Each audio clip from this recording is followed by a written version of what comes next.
The debate between no contact and soft contact reveals a fundamental misunderstanding about what actually influences avoidant behavior. People approach these strategies as if they are tools to manipulate an outcome, ways to make the avoidant miss them, want them back, or realize what they lost. But the truth is far more nuanced and far less satisfying for those seeking guaranteed results. Neither approach works in the way people hope, because both operate on the flawed assumption that external strategy can override internal attachment wounding. What actually matters is not which approach is chosen, but why it is chosen, and what the person implementing it hopes to achieve. Subscribe to understand the psychology behind why avoidants respond the way they do, so you stop wasting energy on strategies that were never designed for your healing. The illusion that no contact creates desire. No contact is often presented as the ultimate strategy to make an avoidant realize what they lost and come running back. The theory suggests that absence creates longing, that removing availability triggers their fear of loss, that silence forces them to confront their feelings. But this fundamentally misunderstands how avoidant attachment operates. Avoidants do not typically experience loss in real time. Their defensive structure is specifically designed to suppress feelings of longing and need. When someone goes no contact, the avoidant's initial response is usually relief, not panic. The pressure is gone. The obligation has ended. They can retreat fully into their comfort zone without guilt. Any delayed reaction that eventually surfaces is not the result of strategic absence, but rather the slow erosion of their defenses over time, which would have happened regardless of whether contact was maintained or not. No contact is powerful, but not because it makes avoidants miss someone. It is powerful because it creates space for the person implementing it to heal, to detach, to rebuild their sense of self outside the toxic dynamic.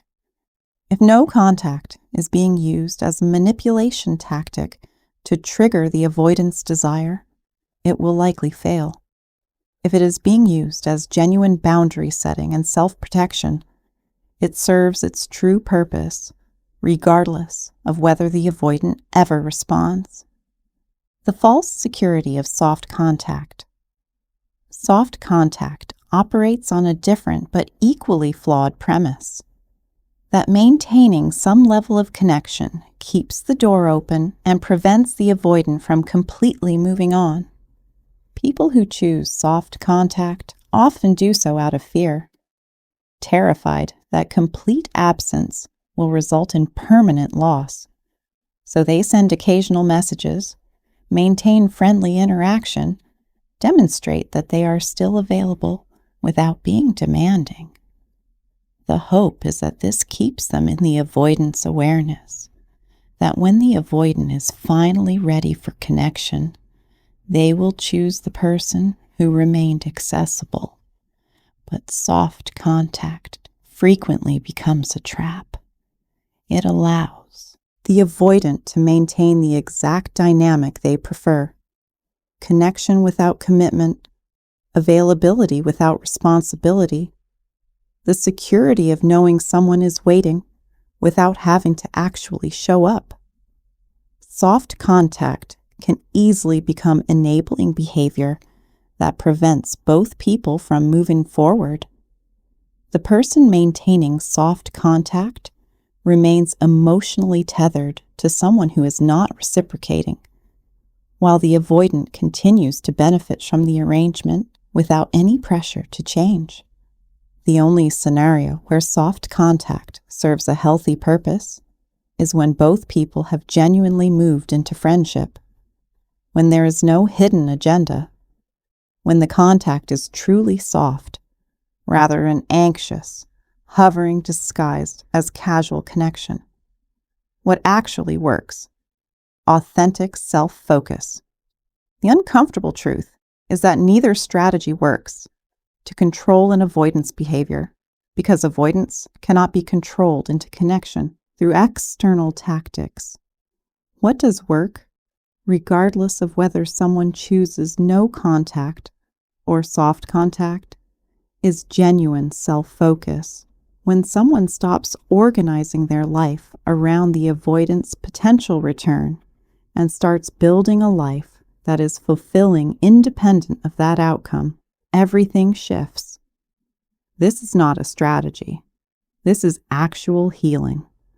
The person who is genuinely focused on themselves is not checking if the avoidant is watching their social media, not crafting messages designed to trigger jealousy, not maintaining contact out of desperation.